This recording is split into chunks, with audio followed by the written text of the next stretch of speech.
Guys welcome back to our S K Manwa channel. तो आज हम लोग फिर से स्टार्ट करने वाले हैं the trace Prince habit system का नया एपिसोड को। तो बिना किसी देरी के शुरू करते हैं। एपिसोड के स्टार्टिंग में हमारा प्रिंस डेमन को बोल रहा होता है, तुम मेरे ट्रिगर हो, तुम ही मेरे वेपन हो और तुम ही मेरे चेस पीस हो।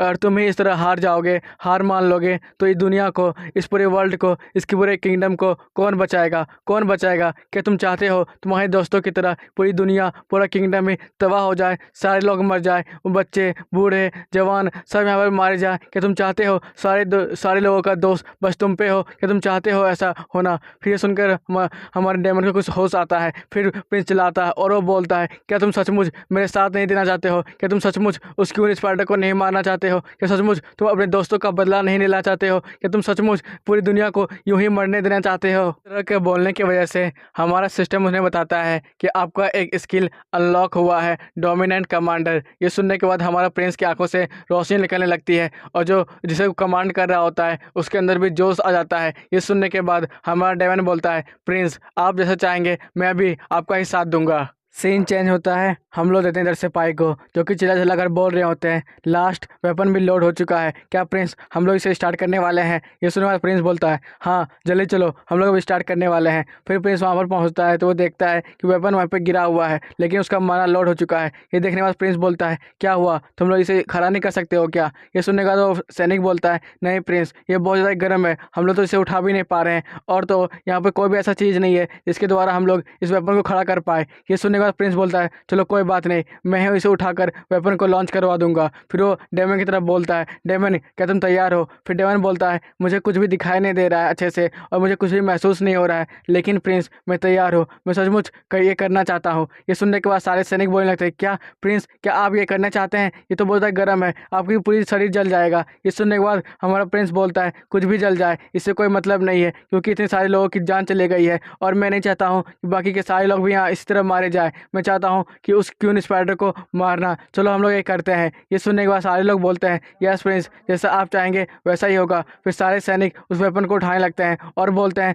चलो डेमन स्टार्ट करो। फिर डेमन अपना जोरदार चीख मारता है और उस वेपन को लोड कर देता है और इसी कारण से तो पीछे थोड़ा हट जाता है, लेकिन उसके अंदर से बहुत ज़्यादा ताकतवर एनर्जी सीधे वहाँ से बाहर निकल जाता है। फिर वो बहुत ज़्यादा पहाड़ों को चीरते हुए सीधे उस स्पाइडर को ढूंढने के लिए ये और निकल जाता है। हम लोग इधर देखते हैं तभी वहाँ पर एक बड़ा सा स्पाइडर अटैक कर देता है। ये देखने के बाद सब लोग चौंक जाते हैं और वो बोलते हैं, आएगा इतने सारे स्पाइडर यहाँ पर आके, क्या हम लोग सचमुच उस क्यों स्पाइडर को मार पाएंगे या फिर हम लोग यहीं पर मारे जाएंगे? ये सुनने के बाद हमारा प्रिंस वहीं पर बेहोश हो जाता है। हम लोग देखते हैं उस गोली को जिसके अंदर लगता है खुद ही खुद कॉन्शियसनेस आ गया है, वो यहाँ वहाँ मुड़ने लगता है और बड़ी तेज़ी से क्यों स्पाइडर भी को ढूंढने लगता है। फिर हम लोग देखते हैं बहुत ज़्यादा लंबी दूरी तय करने के बाद, वो पहाड़ों को क्रॉस करने के बाद, बहुत सारे स्पाइडर डीमन को मारने के बाद वो सीधे क्यून स्पाइडर के पास पहुंच जाता है। ये देखने के बाद भी क्यून स्पाइडर चौंक जाती है, वो भी जोरदार चिल्लाती है अपने आप को बचाव करने के लिए, लेकिन तभी वहाँ पर वो गोला फट जाता है जिसके कारण से सब कुछ खत्म हो जाता है। वहाँ पर सारे स्पाइडर वहीं पर मारे जाते हैं और इसी के साथ चेंज होता है। हम लोग देखते हैं एक भीयोर को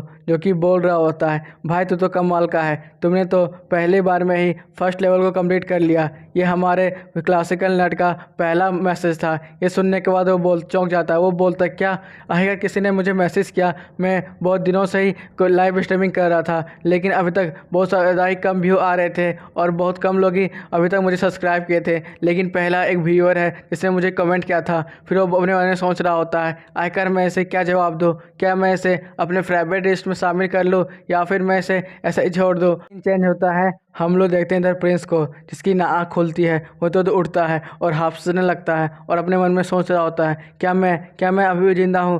दर्द हो रहा है मुझे, आखिर ये दर्द क्यों हो रहा है मेरे पूरे शरीर में ही? फिर हम लोग देखते हैं बहुत सारी पट्टियाँ जो हमारे प्रिंस को पूरी तरह से लपटी हुई होती है। ये देखने के बाद लिली बोलती है, माय लॉर्ड आपको अभी आराम करना चाहिए, आप कुछ दिन पहले ही हील हुए हैं। अब ये सुनने के बाद हमारा प्रिंस बोलता है, कौन किसने मुझे हील किया है? फिर वो बोलती है, डेमन जिसने आपको हीलिंग मैजिक के द्वारा आपको पूरी तरह से हील किया है, वो अपना बेस्ट दिया था, लेकिन आपके घाव बहुत ज़्यादा धीरे धीरे कर भर रहे थे, इसलिए वो आपको बोला था कि आराम करने 5-6 दिन। प्रिंस इधर उधर देखने लगता है और बोलता है, आखिरकार ये बताओ बाकी के लोग कहाँ पर हैं, उनका क्या हुआ? आखिरकार मेरे बेहोश होने के बाद वहाँ पर क्या क्या हुआ था? फिर लिली हम लोग को बताती है कि जब आप बेहोश हो गए थे तो हमारा जो लास्ट शॉट था वो क्यून को हिट कर गया, जिससे कि कारण वो क्यून मारी गई और सारे स्पाइडर भी वहीं पर रुक गए और सब वापस चले गए। इसी तरह से हम लोग इस पूरी लड़ाई को जीत गए। ये सुनने के बाद प्रिंस बोलता है, आखिरकार बाहर में क्या चल रहा है। फिर वो बताती है बाहर में बहुत सारे लोगों की लाशों को जमा किया जा रहा है, जितने भी सैनिक हम लोग के मारे गए थे हम लोग सबको जमा कर कर एक अंतिम विदाई देने की कोशिश कर रहे हैं। फिर प्रिंस हमारा खिड़की से उन सबको देखने लगता है। फिर हमारी लिली बताती है कि आपको बहुत ज़्यादा ही गंभीर चोटें लगी है, जो ये सब चोटें जल्दी ठीक नहीं होगी और हमारा डेमन भी इसे पूरी तरह से ठीक नहीं कर सकता है। लेकिन अब जब क्रॉस रोड जाएंगे तो वहाँ पर चर्च में चले आइएगा, वहाँ पर बहुत सारे चर्च के पास हीलिंग मैजिक होता है, वो आपको पूरी तरह से ठीक कर देगा। सुनने के बाद हमारा प्रिंस बस मुस्कुराता है और बोलता है, तुम्हें चिंता करने की ज़रूरत नहीं है, ये छोटे मोटे घाव मेरा कुछ नहीं बिगाड़ सकते हैं और तो और ये जान जाने से तो कम ही है। फिर वो बोलता, लिली आखिरकार ये तो बताओ तुम कैसी हो, आखिरकार तुम्हें क्या कुछ तो चोट तो नहीं लगी। फिर हमारी लिली बोलती है, ज़्यादा कुछ नहीं है, बस मैं थोड़ी सी इंजर्ड हूँ, मेरा जो बैकबोन है वो पूरी तरह से स्पाइडरों के द्वारा खा लिया गया है, इसलिए मैं अब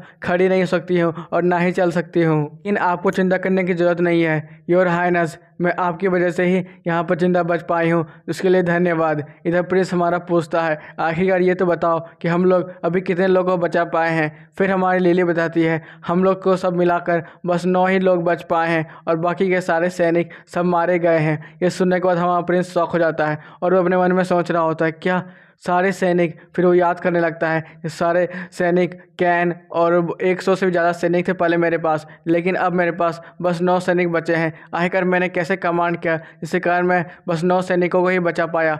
फिर यह सुनने के बाद लिली हमारे प्रिंस के ऊपर हाथ रखती है और बोलती है, प्रिंस आपको इतना चिंता करने की ज़रूरत नहीं है, आप कोई भगवान नहीं है जिससे सबको बचा पाए, आप बस एक इंसान है। आपने इतना कोशिश किया, यही बहुत ज़्यादा थे हमारे लिए, इसलिए आपको अपने ऊपर ज़्यादा हार्श होने की ज़रूरत नहीं है। इधर प्रिंस अपना मुंह लटकाए हुए बैठा रहता है, लेकिन तभी दरवाज़ा खुलता है और लुकियस रोने की हालत में चिल्ला चिल्ला कर बोल रहा होता है, योर हाइनेस आखिरकार अब उठ ही गए। पता है आप 4 दिनों से सोए हुए थे, मैं कितना ज़्यादा परेशान हो गया था। और चिल्ला चिल्ला कर इस तरह के बोल रहा होता है। लुकियस हमारे प्रिंस के हाथ पाँव को देखने लगता है और बोलता है, इनमें तो कोई दर्द तो नहीं है, आखिरकार आपको कहीं ज़्यादा चोट तो नहीं लगी है, अगर चोट लगी है तो मैं तो डेमन को बुलाता हूँ, वो आपको तो ठीक कर लेगा। ये सुनने बाद हमारा प्रिंस बोलता है, नहीं लुकियस तुम्हें चिंता करने की ज़रूरत नहीं है, मैं पूरी तरह से ठीक हूँ, आखिरकार तुम ये तो बताओ तुम कैसे हो। फिर हमारा लुकियस वहाँ पर सीधा खड़ा हो जाता है और बोलता है, मैं एकदम टफ गाय हूँ, मुझे कुछ भी नहीं हो सकता है, मुझे तो देखो मैं पूरी तरह से एकदम सेफ हूँ और हर तरह से फिट हूँ, लेकिन बस मुझे थोड़ी सी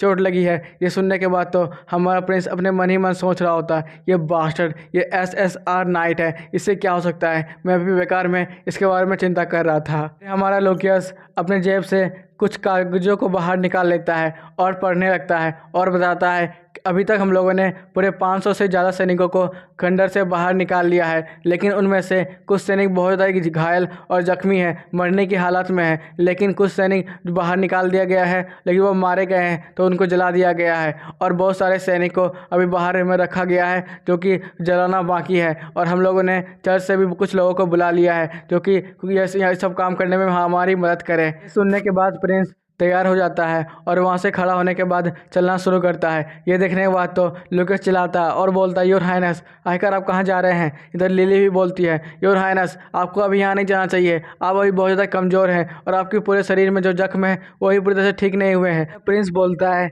नहीं मुझे बहुत ज़्यादा ही अभी काम करना है और डेमन से मिलना है। मैंने देखा था कि उसकी आंखों से बहुत ज़्यादा खून निकल रहा था और वो अच्छे से देख भी नहीं पा रहा था, लेकिन उसने मुझे फिर भी बचाने की बहुत ज़्यादा कोशिश की और मुझे पूरी तरह से ठीक किया। मैं उससे एक बार मिलना चाहता हूँ। सीन चेंज होता है, हम लोग लगते हैं डेमन को जो कि अपना हाथ सहला रहा होता है और बोलता है, धन्यवाद प्रिंस इतना ज़्यादा शुक्रिया करने की। इधर प्रिंस बोलता है, डेमन तुम जो चाहो वो मांग सकते हो, अगर तुम जितना ज़्यादा सोना चांदी जो भी मांगना चाहो मांग सकते हो, तुम घर बैठे ही पूरी ज़िंदगी भर आराम से खा भी सकते हो। ये सुनने के बाद हमारा डेमन बोलता है, नहीं प्रिंस आप मुझे गलत समझ रहे हैं, मैंने अपने दोस्तों की बदला लेने के लिए उस स्पाइडर की उनको मारा है और आपकी भी थोड़ी मदद करने के लिए, लेकिन मैं आपसे हमेशा आपके साथ रहूँगा और आपकी ही मदद करूँगा। सब सुनने के बाद हमारा लुकियस भी मुस्कुराता है और हमारा प्रिंस बोलता है ठीक है तुम आज से ही मुझे फॉलो करना। इधर हम लोग देखते हैं रिस्पेक्ट पे करने के लिए सारे डेड सोल्जरों को, इसलिए वहाँ पर प्रीस्ट आते हैं और भगवान से भी मांग रहे होते हैं और बोलते हैं हे भगवान इन्हें स्वर्ग देना और जन्नत देना। इधर हम लोग देखते हैं प्रिंस को जो कि देख रहा होता है सारे सैनिकों की लाशों को जलते हुए और अपने मन ही मन सोच रहा होता है कि मैं इस बार ठान लेता हूँ कि जितना भी ज़्यादा आगे मुश्किल हो लेकिन मैं जितना भी हो सके उतना अपने सैनिकों और अपने देश को बचाने के लिए कुछ भी तक करने के लिए तैयार रहूँगा। और इसी के साथ ये एपिसोड में ख़त्म होता है गाइस। अगर आपको अच्छा लगा हो लाइक सब्सक्राइब और एक कमेंट करना बिल्कुल नहीं भूलना और हमें बताना कि आपको ये सीरीज़ कैसा लग रहा है। अगर अच्छा लग रहा है तो कमेंट जरूर करना। बाय बाय टाटा सायनारा, फिर से मिलेंगे।